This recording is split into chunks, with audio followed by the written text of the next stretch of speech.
The next tool is a revolution tool. First, you need to select the sketch, and then you need to select the axis of revolution.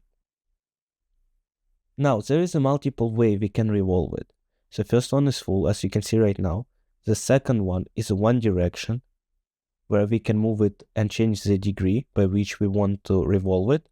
The next one is symmetric, which we revolve it symmetrically by a certain degree that we want. The next one and the last one is a two direction, where we select two directions in which we want to revolve it. The next function is add function, which is used to add two different objects.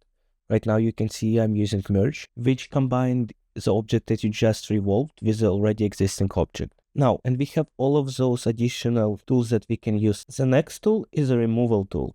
So you need to select the sketch and then the axis of revolution. After which we will click on removal tool, and after a little bit, it will remove this part from the object. Here we go, we had removed this part. Now, you have the same tools as we just discussed prior. The next tool is an intersection tool. So again, select the sketch, axis of revolution, and it will cut out everything around it, leaving only the intersection part. Again, we have all of those tools that we learned prior. The next tool is surfaces. Basically, we can create the weightless plane. It's the same way, we select the sketch and the axis of revolution. Now, we have all of the same parts that we discussed prior. So let's do one of them. Again, so set the angle to 90 degrees. And here we go.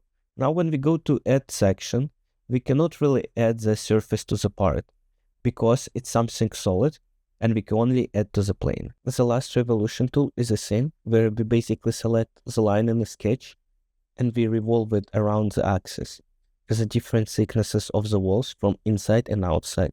We also can use the midplane tool that will add the thickness symmetric to the line of revolution. And here are all of the tools that we just learned. Subscribe!